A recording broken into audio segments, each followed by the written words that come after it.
Welcome to Dare Yourself. I'm Natalie Kogan. If there is something calling to you, but you are waiting to feel ready, this is the show that dares you to begin one dare at a time. And boy, are we in for a treat today. I am so excited. It's going to be such a special conversation. We're going to talk about collapsing time. Actually, I think I can just stop in that. And I know you're all in. We're going to talk about releasing what's in our way from and blocking us from being the full expression of who we are, and so much more. I have such a special guest with me. Sam is actually a new friend, but you know when you meet someone and you feel like you've known them for a while? That's the feeling I had when I met Sam. I'm not going to read his full bio. We'll link to it in the show notes, but I just want to say it's probably the most unique bio I've ever read, and I've interviewed a lot of people. Sam is a master of frequency attunement. Isn't that amazing? Just think about that. And the creator of Neuroresonance Optimization, which is a proprietary modality designed to collapse the time between the visionary's intent and the real world embodiment using his voice. And Sam promised me that we're actually going to experience a little bit of this. He channels sound frequencies that work at the level of the body's underlying patterns, bypassing the cognitive mind, the chatter, and all the stuff that's going on up here to dissolve our internal noise that keeps us stuck in repetitive cycles. His clients say they experience an immediate embodiment, not just intellectually. And I love this. They have described the experience as collapsing generations into hours. If this is not something you're excited about, I don't know you. Let's dive in. Sam, welcome to Dare Yourself. Natalie, thank you so much. It's such a joy to be with you. I cannot wait for this conversation. Okay, I want to actually start a little bit with your personal journey. Sure. Because you did not wake up one day and say, "Hi, I'm going to collapse time for people." You started out as a philosopher. Actually, Absolutely. you wrote a PhD. That was the path you were going to follow. And now you use your voice to channel sound frequencies and help people embody all their dreams and visions. So that's quite a daring journey. How did that happen? Well, like most people, things don't go quite to plan. And certainly with philosophy, that was the case. I, was living inside the head of an 18th century Scotsman called David Hume for most of my 20s and early 30s, I guess. And seeing the lens of humanity through that lens to understand law and politics.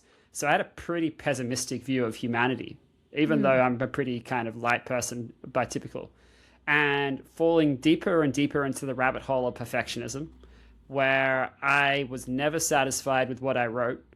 And so I would never share it.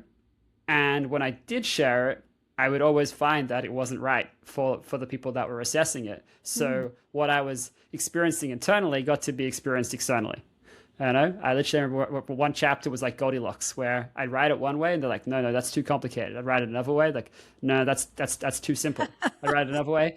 And I'm like, literally like, I can't make the porridge right for you. Like it was that experience. And, the funny thing is as a philosopher, I was doing a doctorate in law without ever having studied law. So if you wanted to really bring imposter syndrome in, that would be a beautiful way. And then you add in Oxford, which is like its own special energy of feeling like you don't belong, even though I was actually born in Oxford. And so you add that to the cauldron of soup. On top of that, we had grief from a friend passing away, parents separating, questioning one's sexuality, all these different things to add into there, and then just the sense of not fulfilling one's potential. So needless to say, things started to go awry. I went into a very dark chasm of my experience of myself. And it took a long time to kind of bring myself out of it into any kind of light. My brother was very influential in just his persistence to say like, hey, like there's something more, there's a possibility for your life, which I wasn't seeing.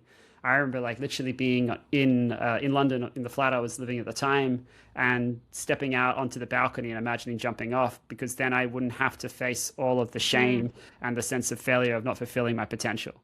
So that was kind of like the world of which I came from before all of this arc of reinvention came about. So I'm very, very grateful for it now, because it gave me the capacity to handle kind of any situation that people would deal with and be like able to come from a space of empathy and compassion.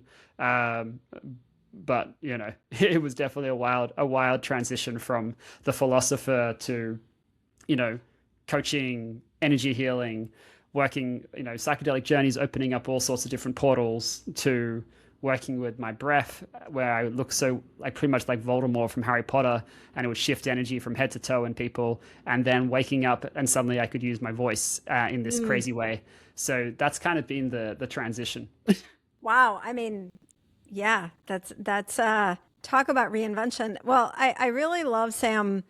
One of the things I always try to do is be really open about my journey, right? That what I do now, which feels like what I was born to do, it didn't come like by sitting and meditating in Nepal, Yeah. here it is. I appreciate you sharing that. But before we talk about what the sound healing is and what you do, like, Yeah. I'm actually curious, like you said, you went from breath and then one day you woke up and realized you could use your voice. Like, can you talk about that? Like, what happened? Yeah, so like each of these was like its own spiritual awakening. So like with the breath component, what had happened was there was frustration, and it was a kind of an internal frustration of like, why can't I do for myself what I do for others? So it's really easy to create this impact for others, but it wasn't necessarily translating in my own experience of self. So I had this experience. I was watching this video by a coach who's known as the ultimate coach, called Steve Hardison. And I'd watched this video a series of times, and it's got, if you Google it, like Steve Hardison commitment, you'd find it. And it's a very unique video where, Steve is extremely spiritual. Like, he spends as much time with his God as he probably does with his wife, in a beautiful way. And so as I watched this video for the third time, something opened up in me, and I was like an hour and 36 minutes in. I'm like, oh, why can't I do for myself what I do for others? And I remember I did what I would do if I was working with energy. So I would rub my hands together like this, and then I would just allow my hand, and then my hands, like not me trying, my hands went out like this. If you look a little bit further, it'd be like they started to tingle, and I didn't really think much of it. But what I noticed is like the next time I was working with clients, I would come in, and I would still work with my hands, but these weird breaths would come from my diaphragm up through my mouth, and I'd just be shifting energy. And, I'd take people through past life journeys before I even believed in past lives. I would help people clear pain in the body with, and it was just very intuitive. Everything was just based on, all right, the space of non-judgment. I'm here to help them create whatever they want to create, what's aligned, and then we'll allow that to come through. And so that was really the space. And then at that stage, I still don't think I'd created, I can't remember what the exact transition, but I'm not sure if I'd created Soul Purpose Leaders, which was the transition from the philosophical coach, was the identity of the philosopher being let go, into something which was the soul, which was about as far removed from who I had been as an anti-theistical, philosopher for 13 years, writing about like, the craziness of God existing as a proof based on 17th, 18th century philosophy. And so suddenly here I am in a breathwork journey, hearing for the first time, your business is now called Soul Purpose Leaders, and then going, what? Like internally, like what F? And then I heard it again, and that's when I remember surrendering to that. And like a few months after surrendering to that, that's when the next piece wanted to come through. And it happened to be in this office where we were kind of just energetically exchanging at that time, and I was supporting her with something, she was supporting me with kind of the newness of everything that was happening. And she said, what I could only imagine was light language, because I have no idea what it actually was. And it was all new to me at that stage. And then I was lying down in my office, and then I found myself sitting upright without permission. Like, I didn't try and sit upright. It just kept happening over and over again. And then I'd lie back down, and it would happen over and over again. And then my knee moved to the left, and it didn't move in a way that it was natural. And that's when I kind of sensed that something was happening, which I really wasn't in control of, beyond already the weirdness of what was going on. And I said to her, like, just what's going on? And I remember her saying along the lines of, well, I think there's an entity in your body which has never experienced a body before, so it's playing with yours. And that's not a sentence I'd heard. Like, I came from an analytical background. I wasn't a natural spiritualist or anything like this. So I was freaked out. I remember and then I felt a clearing happening in my throat. And I remember about 40 minutes after the session, I was like, is my spine my spine? Like, am I in my body? And then I remember coming back into the body and feeling, okay. And the next day I sent her a message saying, hey, I feel really powerful. And then the next time I remember working with clients, again, memory is fallible.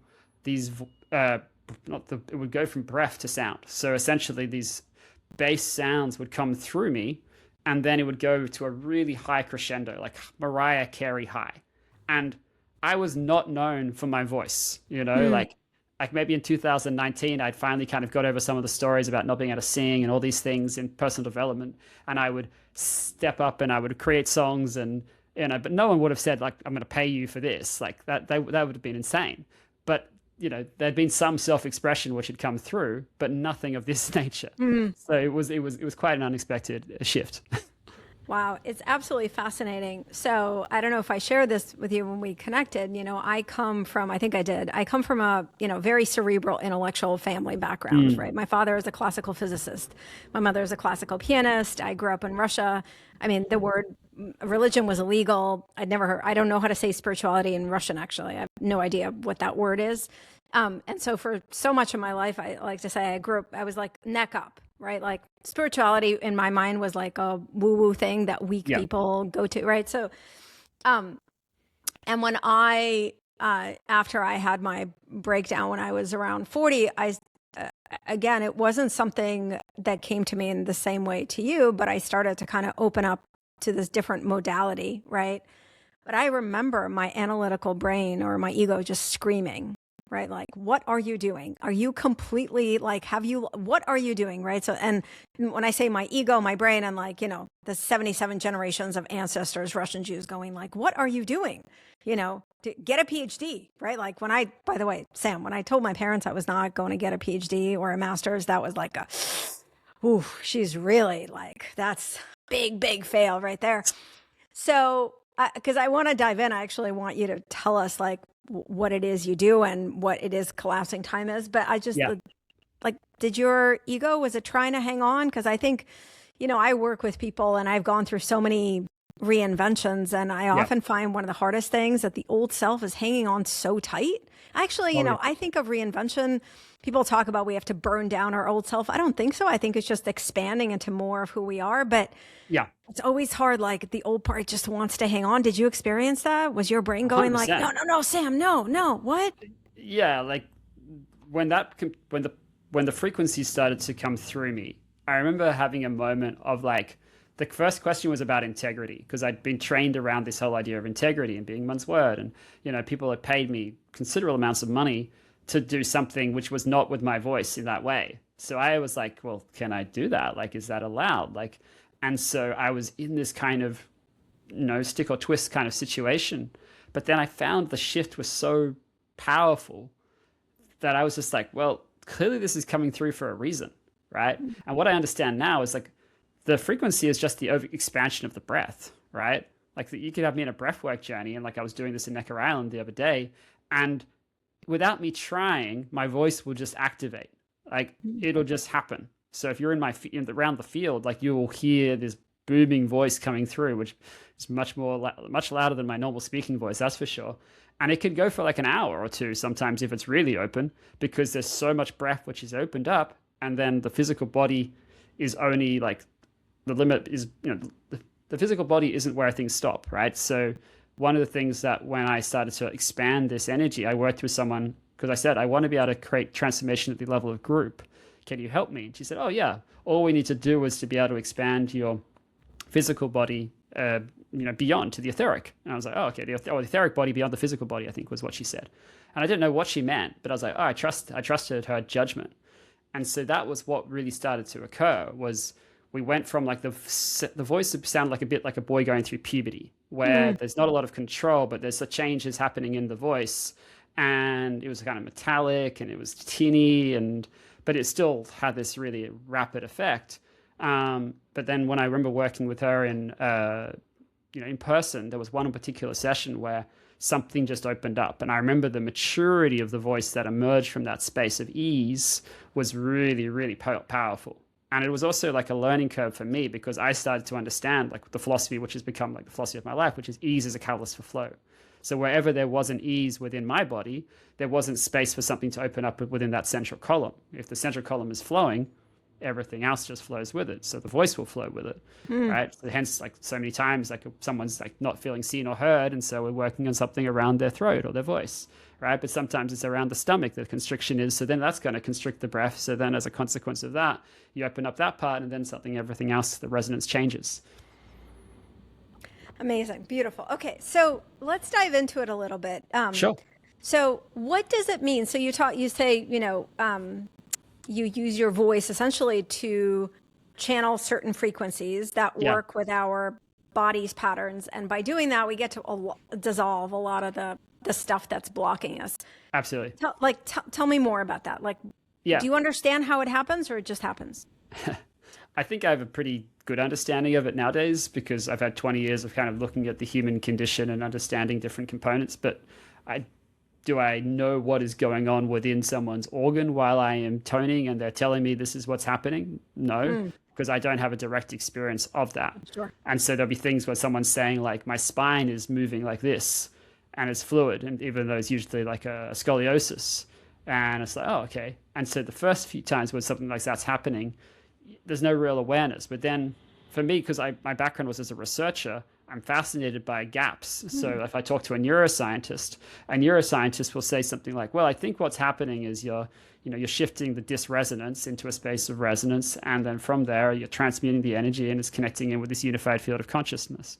And I was like, oh, okay, cool. Yeah, it makes sense to me. And so that would be what would be occurring when the prefrontal cortex would switch off. So the logical mind would switch off, and then people would tap into their source intelligence. So people would say things like, oh, you've got a direct line to source. Just like call up, hey, source. It's just like your voice can activate something within this level of remembrance. And not every single person is going to have that experience within 2 minutes. But for some people, like it's literally just that instant, like something is opened up, the logical mind is switched off, and then you can just open a portal to whatever they want to create from there. Right. For other people, like there's some foundations of, we want to go through some darker shit, to be honest, before we could open up to this true light that's within. So like the more light there is within someone or a group that you're with, the more effortless it is for my voice to carry the transmission. If there's a lot of like stuck energy there, I might feel like I'm pushing up a hill a little bit times. So I have to really expand my capacity to create more ease on my side to allow more ease to come through there. But typically, like just on like that Hawkins scale of consciousness, you're like a lot of the density is at a darker scale. So you kind of start to transmute the energy at those lower vibrations, sometimes at ancestral levels, to create the space for the receivership at this higher level. One of the things, Sam, as I'm listening to you, I'm just having this pause of like all of the different ways that we as humans can help each other. I work with people, I don't use sound healing, right? I work with people to help them like create their next, whatever it is, to help them envision beyond and release what's holding them back. I have my way of doing it. You're using your voice. Other people do breath work. Other people, I just want to share that. I'm just having this moment of awe of like we humans are capable of helping each other in so many beautiful ways. Okay. So you talk about collapsing time, which to me is fascinating, right? Because you can imagine the number of conversations I've had with my classical physicist father about time and the nature of time and Einstein. And so talk about what you mean by that. What do you do? I'll start as a philosopher. So time is something which I was fascinated about by Hume. I mean, my favorite quote when he was talking about property in this context, but it was like, nothing real is produced by time, but everything is produced in time. And so I was already kind of present to the idea of time as a fiction, except for the agreement that we have around time within reality for a long, long period of time. And so when I started to discover this ability with sound frequency, like my process is pretty simple. I ask people what they want to create, and then we'll look at like anything which is inconsistent with that already having happened. Like what are the fears? What are the recurring thoughts? What are the beliefs? What are the concerns?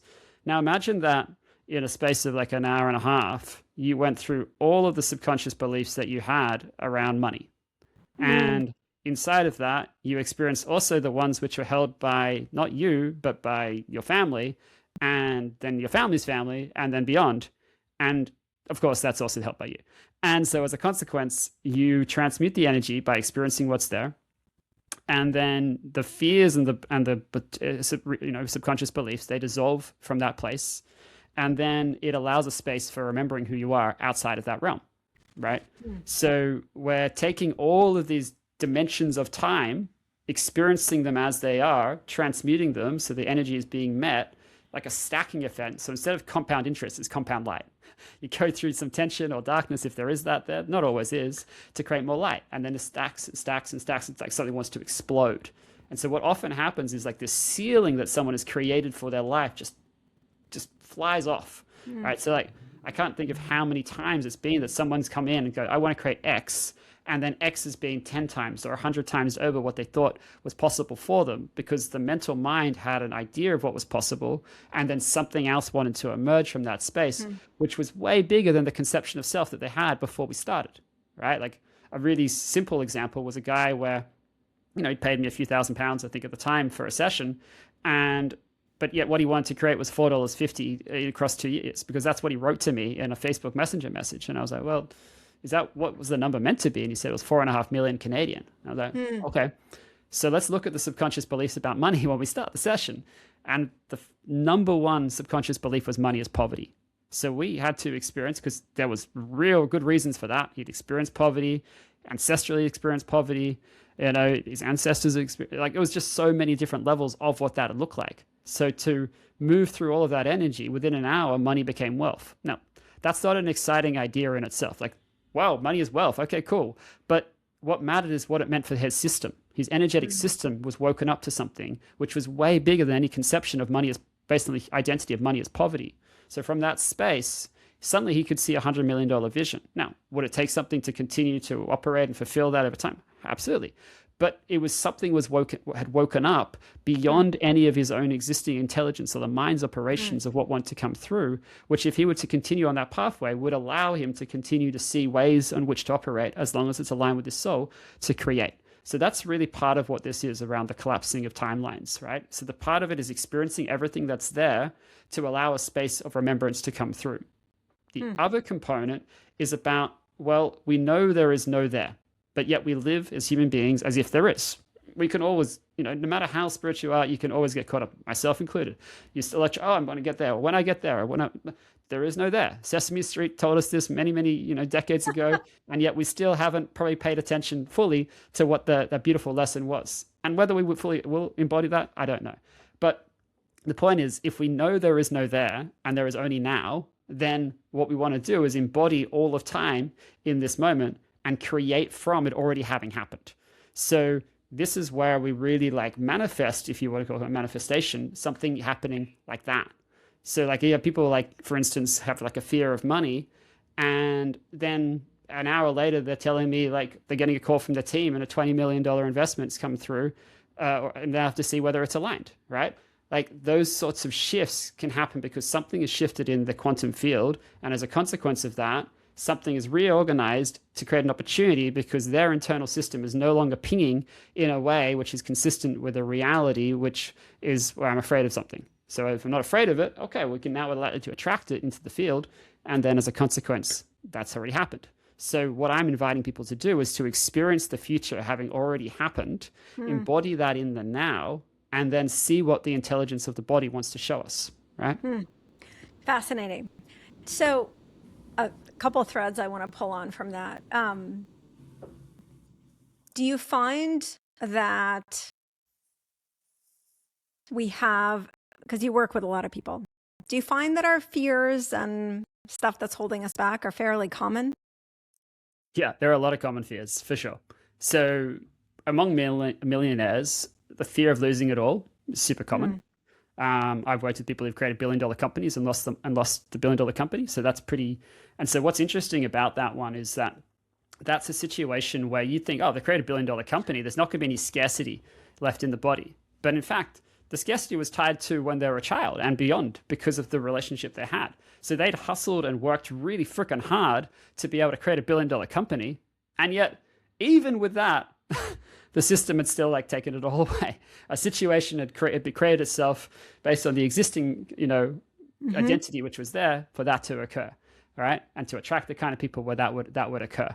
And so the whole idea of financial freedom and freedom in general, as we've been taught, is a freaking myth, right? It's just like, it's not a destination. So you can create as much revenue or whatever impact in the world, but you could still feel not free. That's why we have all these billionaires who are so miserable and trying to create more, or competing against the person who has got the bigger yacht or the bigger private jet or anything. They just, because some level of worthiness is still on the way. So there's that component around when those who already have great levels of resources, they still have a concern of that. And that typically disappears within, 5-10 minutes, depending on how deeply set it is. Then you have the visionary who is really audacious and is doing something where they care so much about the impact for humanity. I would say everyone that I've ever worked with is carrying this sense of almost like a burden or responsibility. It's all on their shoulders, right? They're such geniuses, right? So everyone's looking collectively for them to be able to support, oh, I want to put their energy here, I want to do that, and then they're like, oh, they feel overwhelmed by all of the possibilities rather than just being able to, all right, I'm going to experience everything that's here and let it all go. And then from that space, I'm going to create. And then from that space of creation, then I get to choose what creation looks like for me. If it's not aligned, I let it go. If it is aligned, beautiful, I could run towards it. What about, a lot of the people that come to me that I work with, maybe it's because of the nature of the things that I talk about, but I'd say they fall into neither. But the fear I think that they hold is, they've worked really hard. They've accomplished a lot. Yeah. Maybe they've raised a family. They're the caretaker of everything, right? Sure. They're probably a leader at work. They're taking care of family. And they're in a place where they actually don't know what they want. They're not sure what their purpose is. They actually, like, as you talk about people come to you, what do you want? I'm not sure. Like, it's challenging and it's scary to not be able to answer that question. Yeah. Because what do you mean? What is that underlying fear? Well, there could be so many different things which are the underlying fear. But when when someone comes to me in a situation, like I'll ask you, oh, what do you want to bring forth? And they're like, I don't know. I just want to expand my level of impact or something like that. Something really vague. Yeah. I just go into that. And then we allow what wants to be revealed to reveal itself, right? Like I can remember a particular person where they're like, oh yeah, I haven't got a particular intention. I just want to, expand myself. Okay, cool. What's in the way of that? All right. And then they started telling me stories about being a woman and the patriarchy and all these things. Sure. And then they started to connect with their mother.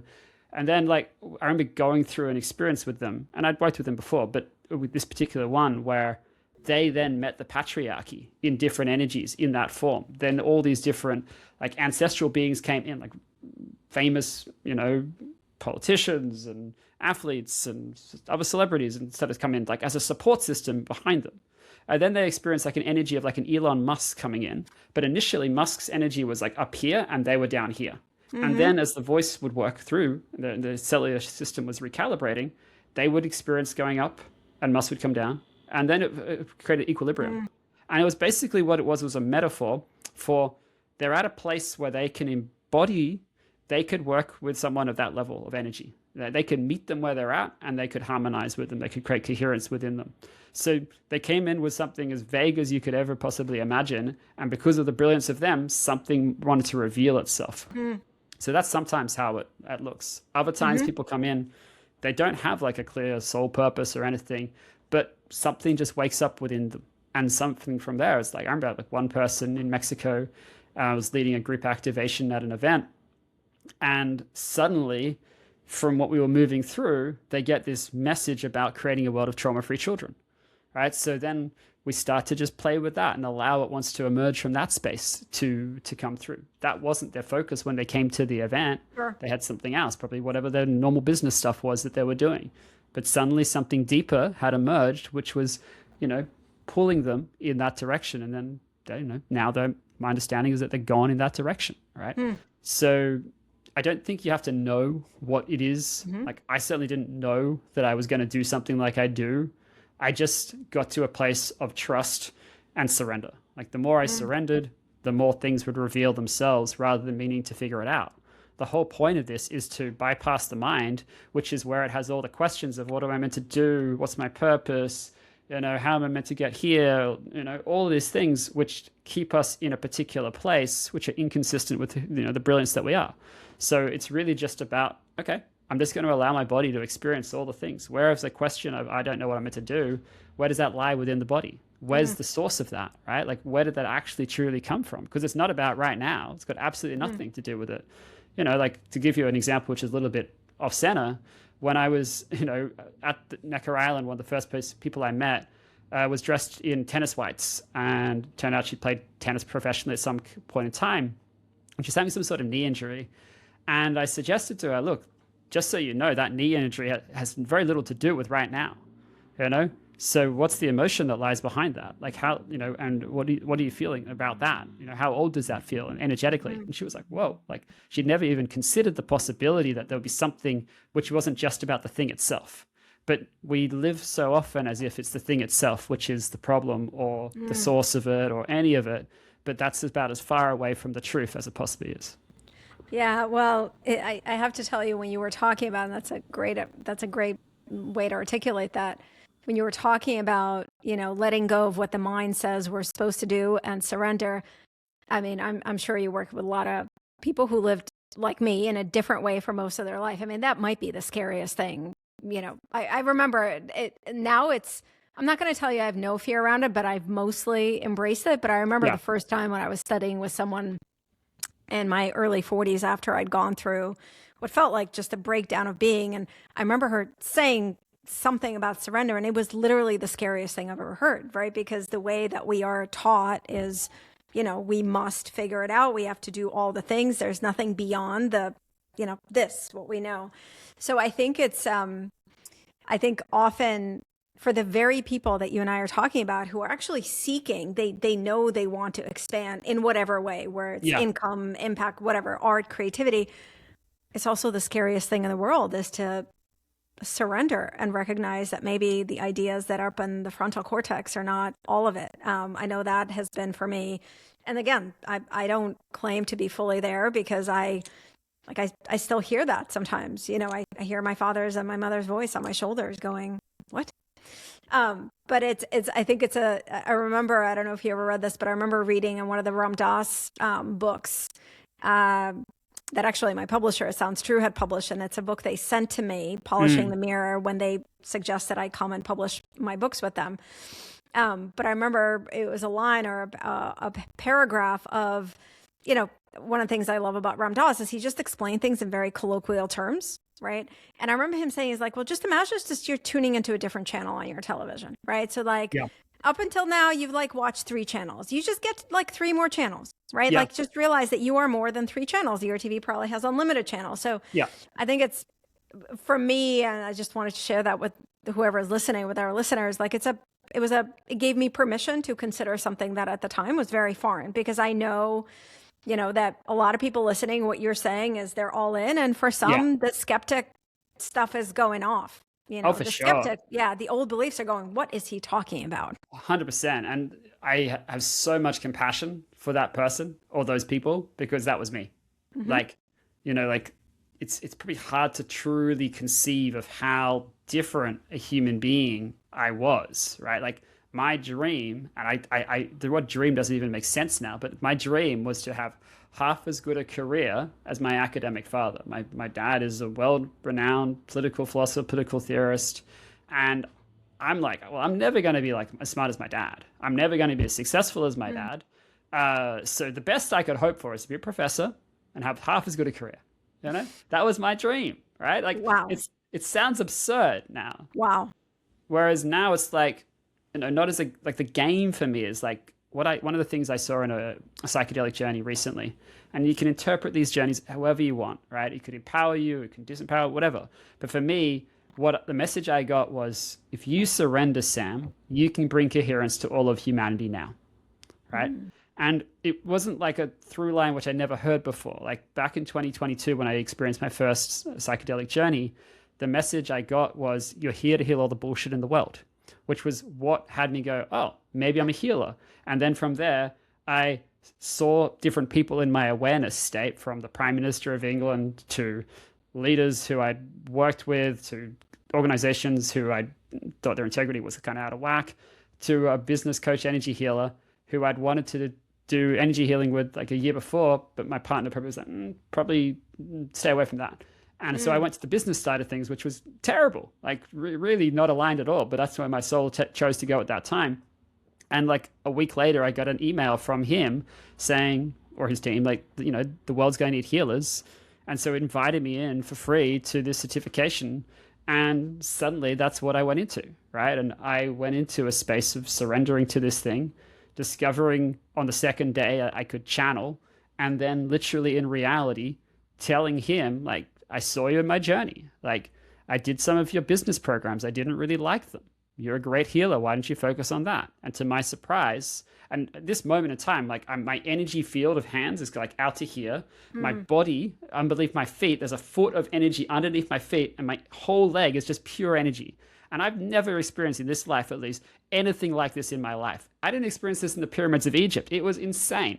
Like, there were people writing in the chat, like, my body had gone into a whiplash state because I transmuted a pain in my body when I recognized I could heal myself. And then he made jokes about when people get coached by Sam, they get worse, they leave. And I just started laughing hysterically the way I did as a kid. And I used to laugh so hysterically as a kid. At times they would tape my mouth to try and get me to shut up. And then I would break through the tape through my laughter, right? So my guess is that this was something about my voice getting woken up in that moment where I was no longer repressing it in that particular way. And so it freed something which allowed me to remember, oh, I can do this on my own, right? And then from that space, like, that woke up.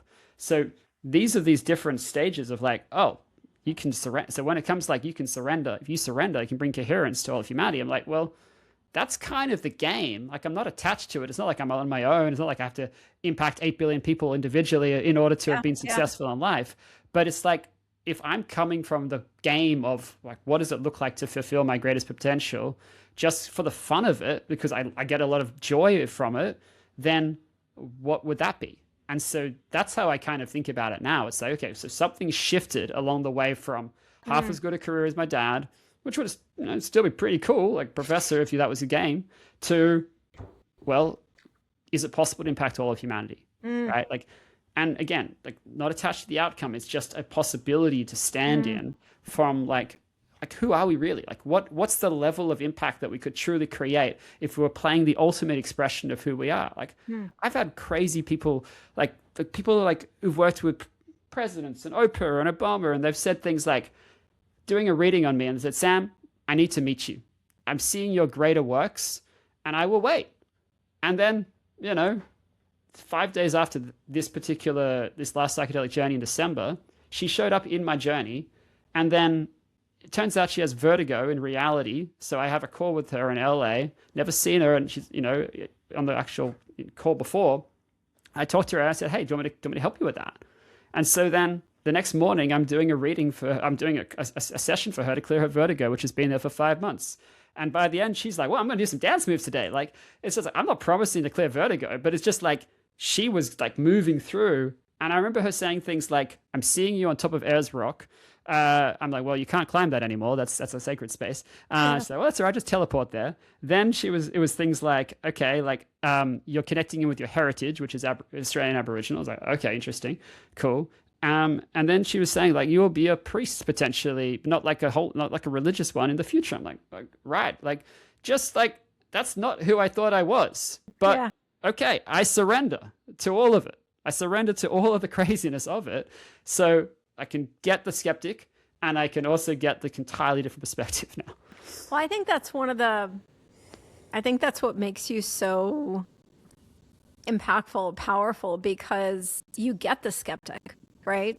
I often, I spent 20 years in corporate, right? And now I talk to people about being more of who they are and creating their next. And I can be the bridge because I've been where they're sitting. I'm not coming off. I'm not For sure. I'm not coming from, some kind of enlightened place where I've never experienced that. I think it actually makes you more effective, more impactful. So, we're talking about leaders and people who create an impact, and so you work with a lot of high achievers, which better or worse, I associate with, I relate to, and the way that we were talking about this a little bit before, the way that many of us are taught things, we accomplish things as force, hard work, for me, Russian Jew, right? Like suffering, Sure. if you're not suffering, definitely something is off, and definitely you're not doing your best. And that's Yeah. life, right? And I, for so much of I'm 50 now, but for so much of my life, it was, I think the way I live my life, because I had no awareness of what actually was going on, was like, Yeah. what's the next hardest thing can I possibly do? And then let me do that thing, right? Like my I know favorite that one. story is, so I went to this Wesleyan University. It was like one of the little Ivies. Yeah.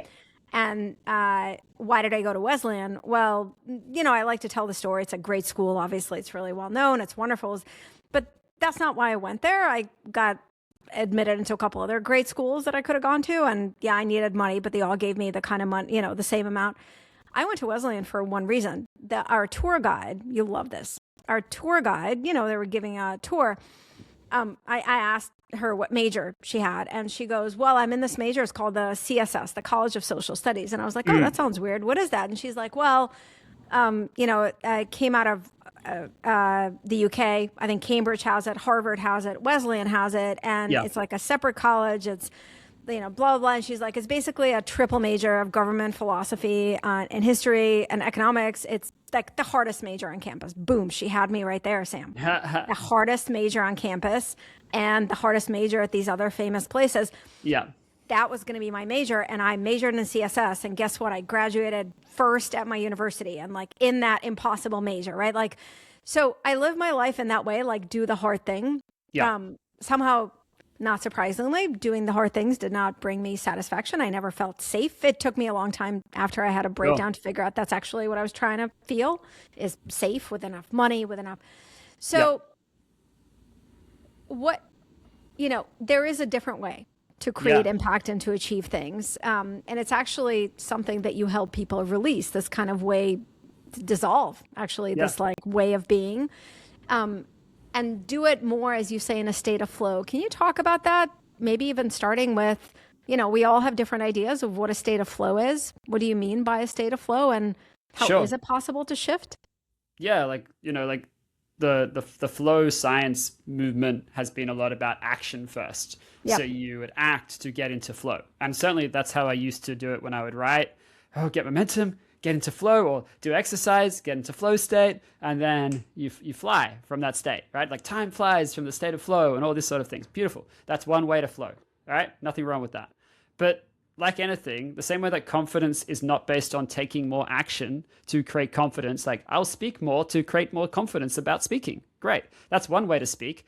But if there's something that you're scared about, then you could speak 100 times and you could still have something which could potentially lodge itself and show itself in a particular way. So what we'd rather do is just go to the source of where something is constricted, which is where flow is blocking. And it could be about anything, right?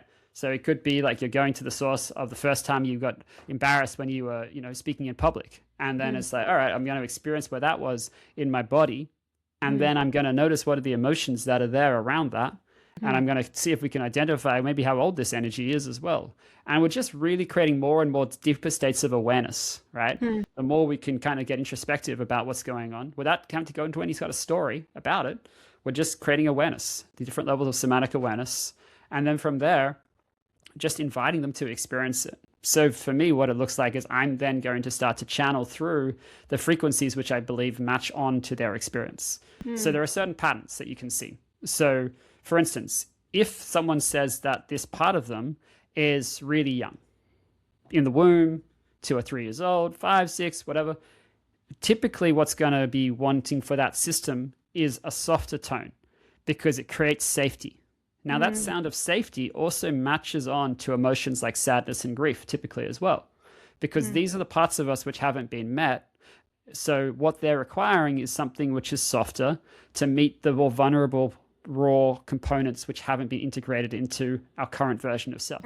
Our current version of self might be flying and feel freaking great, and yet this little part of us is feeling small and like, hey, what do I do here? And like, I have this, right? At times I'll be like, shit, like small self is coming through. God self is not present. What do I need to experience in me to come back into this high vibration of who I truly am, right? So it's an internal game that I get to play rather than like, I've got there now. I'm good. Yeah, cool. Enlightened, right? It's like, that's not how I see it. The humanity is still part of the game and you'll be a soul as well.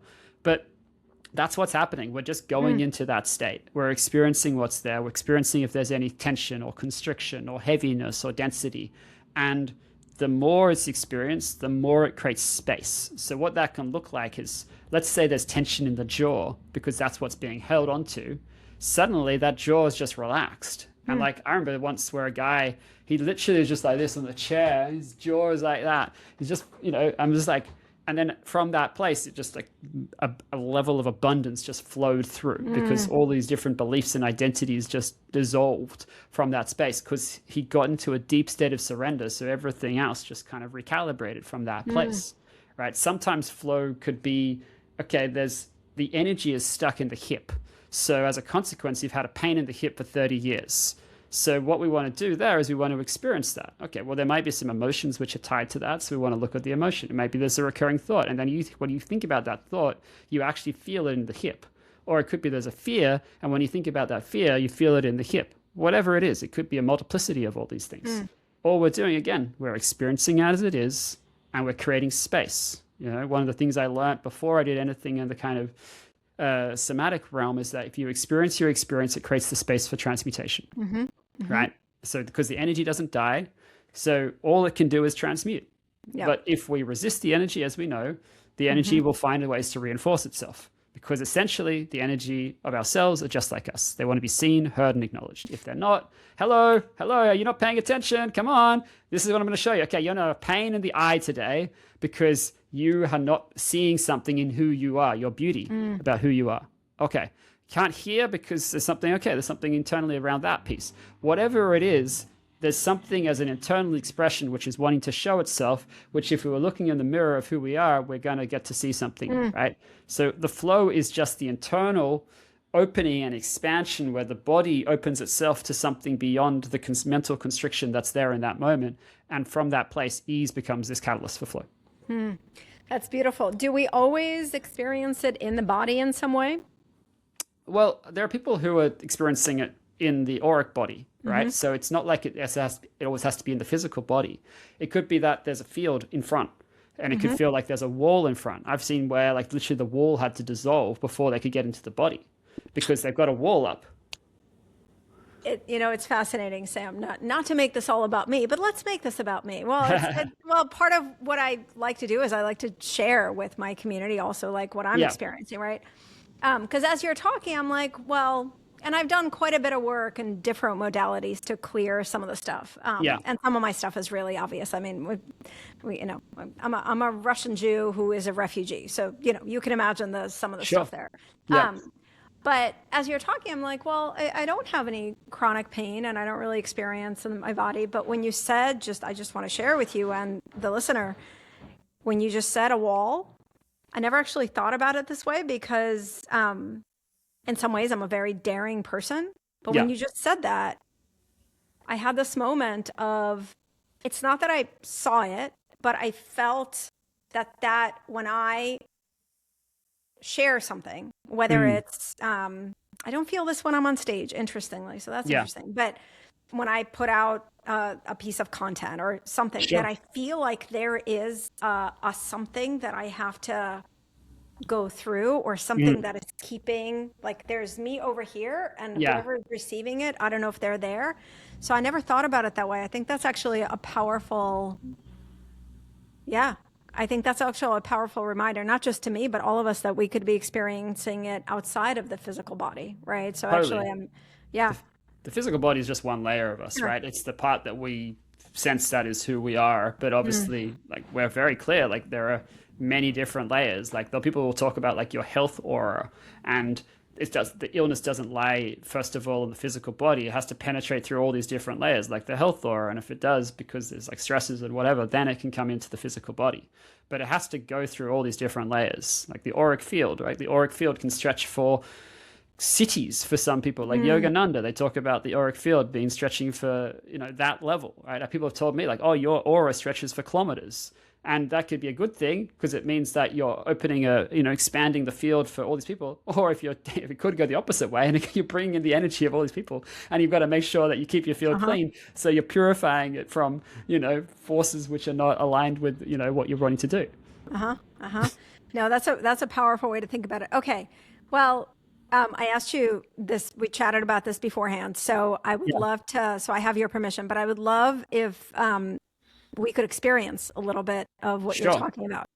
Yeah. So I think the way that I would invite us to do this is just from an activation of one's higher self. Hmm. So, really, what I'm going to invite you to do as a listener and yourself is to close your eyes.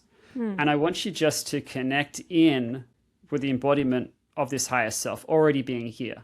Because we're always energetically supported, even if we don't feel like we are. Hmm. And so it's just really creating the space to create that awareness of, all right, this is already here, right? And I'm just waking up to what's already here over and over again. It's not a one time phenomenon, it's just an opportunity to step in and experience what's already here. And what I'm going to do is I'm going to call in energetic support. I'm going to call in, activate this, higher self for everyone who's listening now and into the future. And then I'm just going to take us on a journey for a few minutes. I'm just going to start to channel through frequencies. There'll be a certain tone, like the way it's going to start. It's going to sound like there's a sound which comes from below the crust of the earth. Hmm. And then it's going to rise, and it might go outwards, so it's going to go ancestrally. It might go softer if it's going to be more, the softer, sweeter parts of ourselves we want to integrate. And then at some point it's going to peak, and I'm going to move the mic out because these technologies are not designed for Riverside or Zoom or any kind of platform, so you'll have to bear with us for that. But this is the best way we can actually allow the frequency to come through without the distortion also to come through, which these platforms tend to have. So my All right, invitation is beautiful. close your eyes and just take some breaths. And if you're not, really ground your feet in the floor, because we want you to allow yourself to experience the way that we want to be grounded in life, but also activate this higher self. Because when we have both of these dimensions working in harmony, then we can allow what wants to get created to come through with a lot more ease. If we're just in the field of the higher self, we're just sort of floating, then we're not grounded, so then it's much more difficult to receive in the material. Whereas if we're just grounded, but we're not activated from the higher self, well, we've just got regulated nervous systems or whatever. Cool, great. But now we're not actually opening the field of what creation truly wants to be. So we're really working on these different planes is the idea of this. So I invite anyone who's listening now or into the future to experience this energetic support. We're calling in the energy of Buddha, calling the energy of Yogananda, of Uriel, of Yahweh, of Yeshua. I invite anyone who knows in the highest good of anyone who's listening now and into the future to be here now. Any spiritual guides, any ascended masters. And just allow yourself to effortlessly feel this higher self being here now and the grounding energy of what it is to receive, and allow any wisdom that wants to show itself from this space. And I'm going to start by bringing this sound through, which is going to sound like it comes from below the crust of the earth.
Take some breaths, keep your eyes closed, and just allow yourself to feel this relaxation which is coming in right now.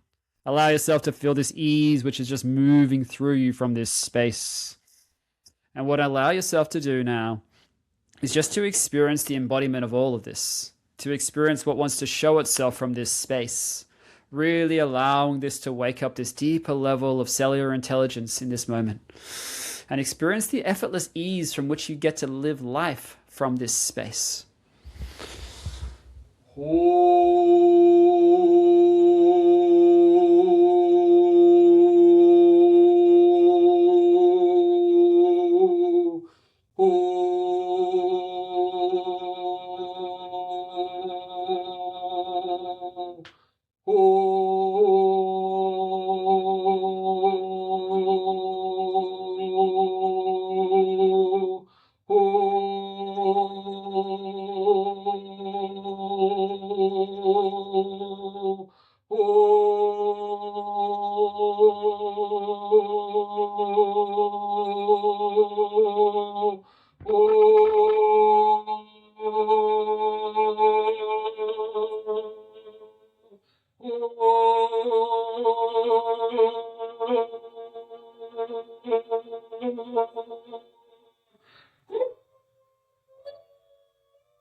All right, take some breaths and just really allow yourself to get present to what's here right now.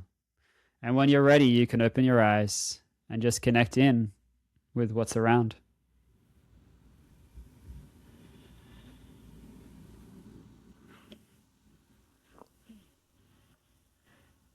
Wow.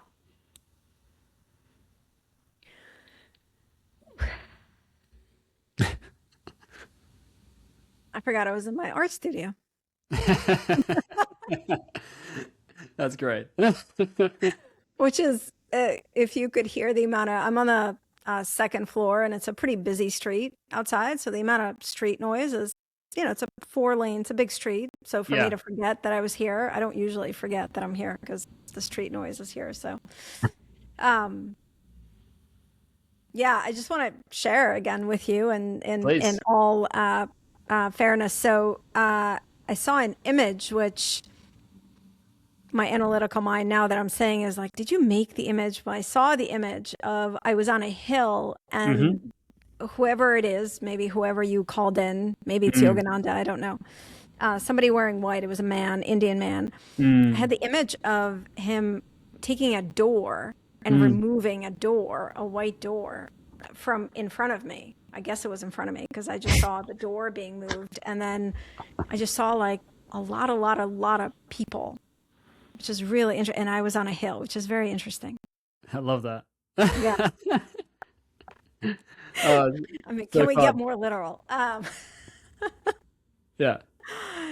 Yeah, that's why pro. Can I ask you, Sam? I want to ask you about Yeah. Go for it. the app that you've created that people can Sure. use on a daily basis. But before I Yeah. ask you that, um, I ask this of whenever, not just on the podcast, whenever I'm talking to someone who has a modality of healing or releasing, does it ever not work? It's a good Is question. anyone's intellect strong enough to resist it? Let me say it that That's way. Yeah, there has been occasions where it's been pretty tricky Hmm. because the mental mind is so strong Yeah, and it wants to yeah. hold on to the conception that I remember it feeling like pushing a boulder up a hill. Hmm. And I remember saying to this person, like there are moments where like their mind quietened and all that kind of stuff. But I said, look, I don't think I'm the person for you, Hmm. right? And they were really moved by that, but also just like they were recognizing something about how they were being, and they were Hmm. like, "Oh, I want to be a good student," kind of thing. I want to be able to, and I Yeah. said, "Look, nothing personal. Just in this moment of time, this isn't this isn't the journey. It doesn't feel aligned." And in future, someone could come back and be aligned, but in that moment of time, like I'm clear, like it's got to be a fuck yes, like on both sides for it to be the sacred kind of partnership. Like the work that I do is about creating a catalyst for the transformation of humanity. Hmm. So if it's not doing that and someone else could, go there, right? Like go wherever that is. Go where your soul is being led. Hmm. But I never want it to feel like it's a push energy. So if it feels like I'm having to like push Hmm. and it's not making the difference, then no, right? Like that's not Hmm. aligned. So yeah, Hmm. there has been a couple of times. It's been a long time. I think the last time was sometime in 2025. Hmm. But I do remember that particular case and just Hmm. being like, I got to just be honest, like this doesn't feel aligned. Yeah. And that was okay, right? Yeah. Um, Yeah. Yeah. No, and I'm actually, you're talking about it. I'm remembering it was a few years ago, and I was working with a mentor, a teacher, and at some point she said to me, "Oof, I'm really exhausted from this today." And she didn't mean it as an accusatory way, but she yeah, meant it in a way. And she said, uh, and I remember she said, "Wow, you're really smart." And first, my ego really liked hearing that. Oh, you're sure. so smart. She said, "But it's making this really challenging because," she said, "your brain is finding so many ways to, hang on," that Yeah. she's like, "I'm exhausted just trying to find an in." Um, yeah, it is about that release and that surrender. Fascinating. All right, Sam, you have created something which, the tech entrepreneur in me loves because you know, um, I, what you do is so meaningful and powerful, but you're not going to be able to do it with 8 billion people, even For if you sure. try really hard. I mean, you might reach millions with your energy. Yeah. So I love that you've actually created something that someone can use without interacting with you personally. Can you tell Yeah. us about that? Yeah, absolutely. Like exactly as you said, like the idea is, like we know what astronauts experience when they go into space. And we know it dissolves all of the otherness, which, is creates a separation in the world and which makes us feel like, oh, I don't feel love for Mm. this person. And then obviously that love, no, we're not feeling for that person is actually just an internal reflection of us. Mm. So if we could actually just become our own guides in life, which we already have energetic guides, whether we believe in it or not, we already have them. Right? There Mm. could be someone who's passed over and they're there like looking out for us. It could be someone like a Buddha or Yogananda. Like people have told me that Mm. those are connected to me, whatever. There are presences whether you believe it or not, that are there connected in. And it's like, all right, but what if there was a way to just tap into that energy even more effortlessly, which would allow you to bypass the cognitive mind in minutes? And from that space, like whatever your intention was, there's a space which would open up for the intention to feel fulfilled by the time that you'd finished listening, right? And it's a practice. It's not a get somewhere idea. It's a practice of continually experiencing what's there to come back into one's essence. So that's really what we're doing, is we're coming into a space of inner resonance is the foundation of it. And that takes you on a softer journey, which will just create more space and safety within the body to be able to receive whatever it wants to receive, to receive more love, to receive more wealth, to receive, acceptance of self, like whatever it is, right? Or I got the sadness and the grief. Okay, I'm meeting those parts of myself. So all we're doing is just meeting the parts, and it's intention. It's an embodied intention approach. So it's not just a soundscape. Some people love a soundscape, nothing wrong with that. But here the intention is guiding the experience, because the context sensitivity of life is so powerful, right? The context is decisive. So I could listen to the same transmission to wake up in the morning as I do to go to sleep, right? I could listen to something which creates 4 hours of flow state based on some people's perception, and it will also create a situation where I could fall asleep effortlessly. I didn't intend it to be that way. Before I created an app, I had a client where, you used to have an add-on with this thing called Unlock Flow. We give them that. And they'd share with me, like, I fall asleep to your voice. And I'm like, what do you mean? It's like, yeah, like I get through like 5-6 minutes in, I just fall asleep. And so then I started to discover from others, like, oh, okay, wait, like this is having this impact on their sleep. And so like for me as well, like if I'm in this cognitive mind, or if I'm like working on the app till late at the night, I'll be like, well, probably a good idea to listen to Unlock Flow or Inner Resonance to just quieten the mind, and then I'll fall asleep. I was actually at a friend's place in London today, and I was showing him one of the versions of what's called Joy in the Here and Now. And by the end of it, I was asleep. And he's like, I didn't want to wake you up. I was like, oh, okay, I guess that has that effect as well, right? So it's fascinating what's truly possible. But the whole idea of this is it's an operating system for human coherence. And it's like we could create that coherence at the individual level. We can create it at the relational level. We can create it in terms of our family, we can create it within our organizations, within our social systems. So I'm imagining like the future of conscious organizations is one where they'll come in, all of the team will experience inner resonance to start their day. So they're coming into coherence as a team. They're letting go of all the upsets and whatever else is there. So they're coming into coherence. Then usually in the mid-afternoon is when our performance crashes. The glucose levels after lunch, we just basically get nothing done. So as a consequence, all right, what if there was a way not to push to perform, but just to come back into flow? So that's the idea, is you create that reset, the 15-minute reset, and then suddenly you've taken 15 minutes out, but you probably gained hours in the process, because suddenly all of that energy which you're carrying and feeling, oh, I'm tired, I don't want to do this work after lunch or whatever, which then leads to hours and hours of not getting the things done that you wanted to do. You don't have to deal with it because you've just dealt with it energetically in the moment, come back into equilibrium, and then allowed that to flow. Then at the end of the day, so many people, they're so in their head about their work, they can't be at dinner and be with their partner or with their kids. It's like, all right, cool. Come into the state of presence. Just give yourself 8 minutes to come into that state of presence so that you can reset and you can have the most valuable time of your day, is that you get to be with your kids or your wife or your husband or whatever it is, right? So that's just the possibility. But then we can go further. Like one of the things I discovered over time is I could help optimize people's gut. So one of the things, sorry, it's a bit sweaty here, but I could literally go, all right, what does someone want to create? They want to optimize their health. Okay, let's look at the trajectory of how long this has been. Okay, it's 20 years that they've been dealing with this gut issue. So what I looked to do when I went to the recording studio was like, can we create something which has a similar level of efficacy? It might not be the same, but can we start to create more harmony within this space of the gut? And, I found for myself, it does. Like, is it going to go from I have a gut issue to the no gut issue within 15 minutes? No.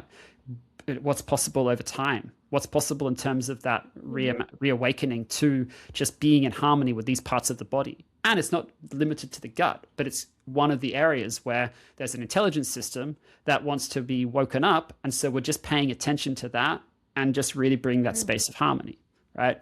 I've had people who they will say like they'll go for a walk and they'll listen to these activations and they'll experience it differently. There'll be people who go to the gym and they'll listen and they said they lift more weight. I'm like, okay, cool. So we want to then see like what's possible in the athletic space. Because as a sports fan, I'm like, I'm fascinated. Like what's truly possible, right?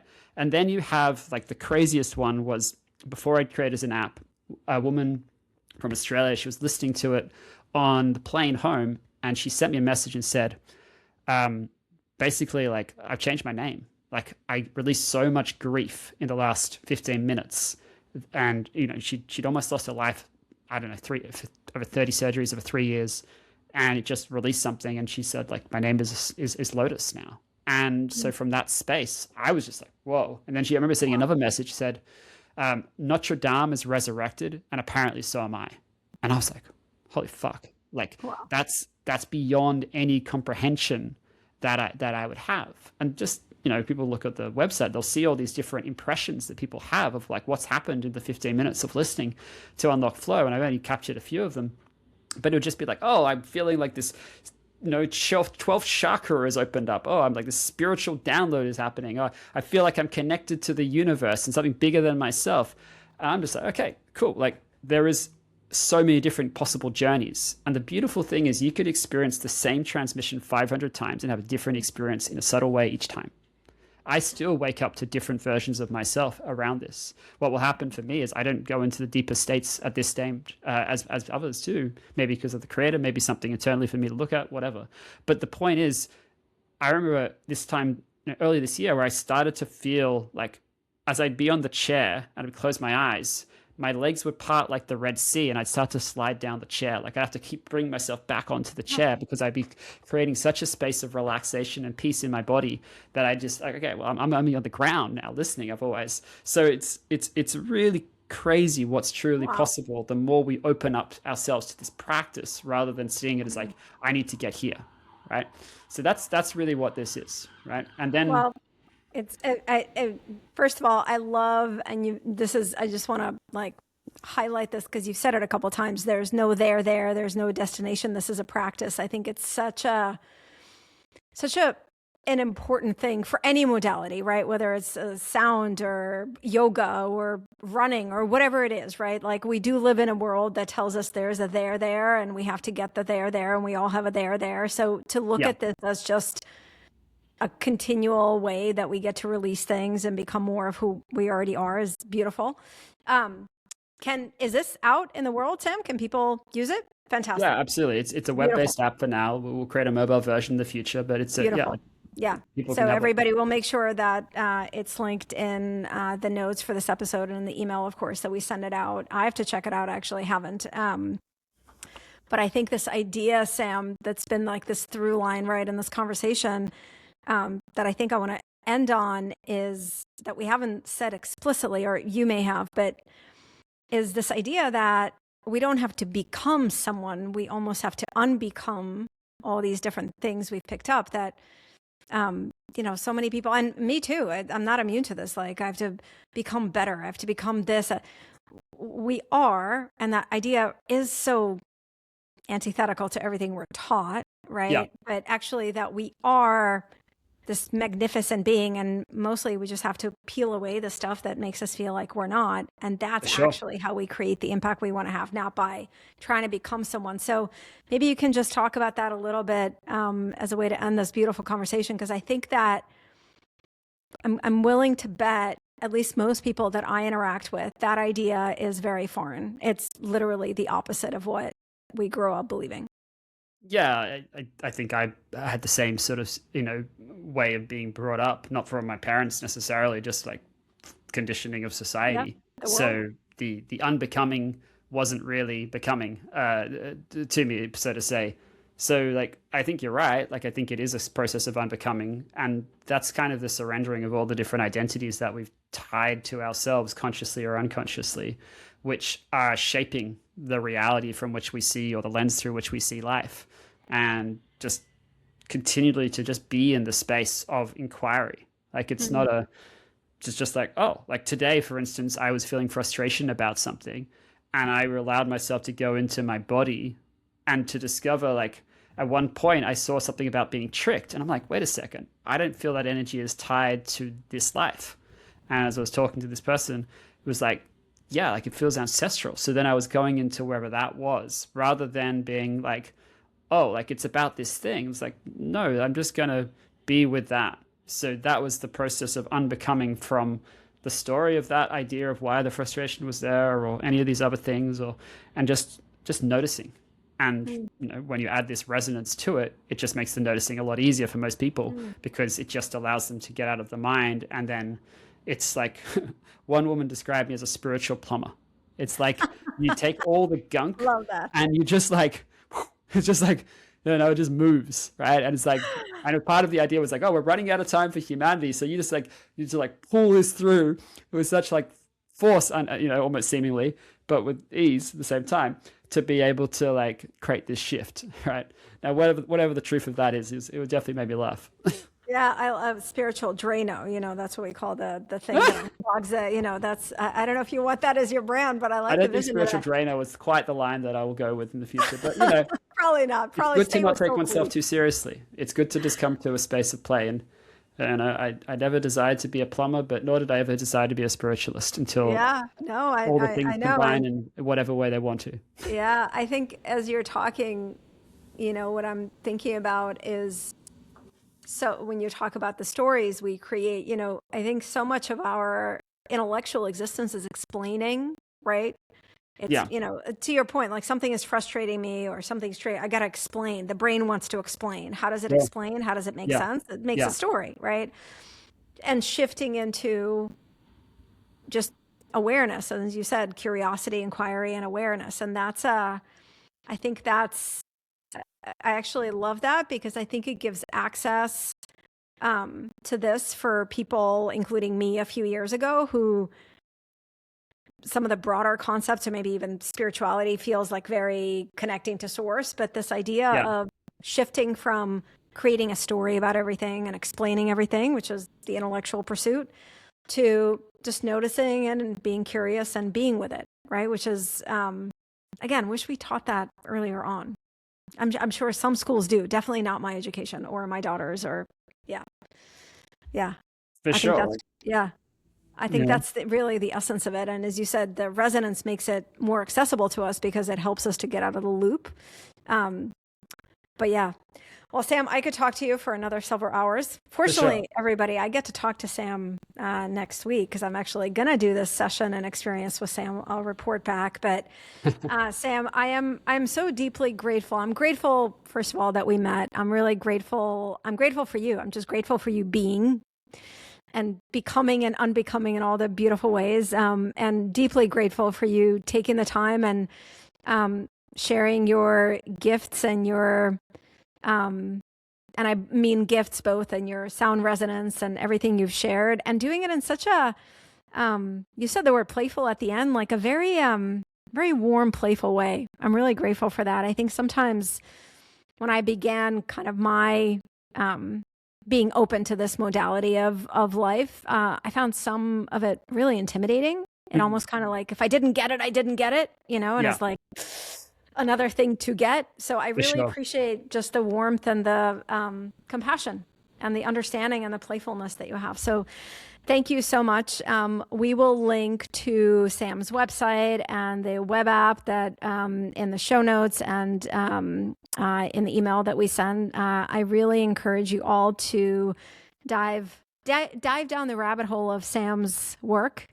I think it's we're in a time, there's so much going on, and it's so easy to get caught in the frustration, and everything is changing, and we try to like hold on and become more and tough it out. I think your gifts come at a really beautiful time. So thank you, and thank you for coming here. So I'm going to ask you one more thing. So usually Sure. at the end of every episode, I give people a dare, Yeah. but when I have a guest, I open it up to you, and you can make it whatever it is. What would you like to dare our listener to do or experience? Okay, got it. All right, let me tune in for a second. Well, the first thing is I dare you first to witness yourself in this space. I dare you to experience this the first time and then listen again. so that you can allow this to soak in both at an intellectual level and at a somatic level. Then I dare you to actually experience this technology and actually go and deep dive into what it is that's really important to you in life right now and what's the life that you want to create. And coming from that state of creation, go in and test this out for yourself and see what miracles get to transform from that space, right? That would be my dare. Oh, well, it's a beautiful dare. I'm taking it on. So listeners, I hope you are too. That's beautiful. Sam, thank you so much. Listeners, and if you're watching on YouTube, in whatever way you're showing up, thank you for being. That's all for this episode of Dare Yourself. And I hope you take on Sam's dare. And if something in this resonated, please share this episode with one other person in your life who you think could benefit from it. And I will be with you next week for another episode of Dare Yourself. Thanks, everyone.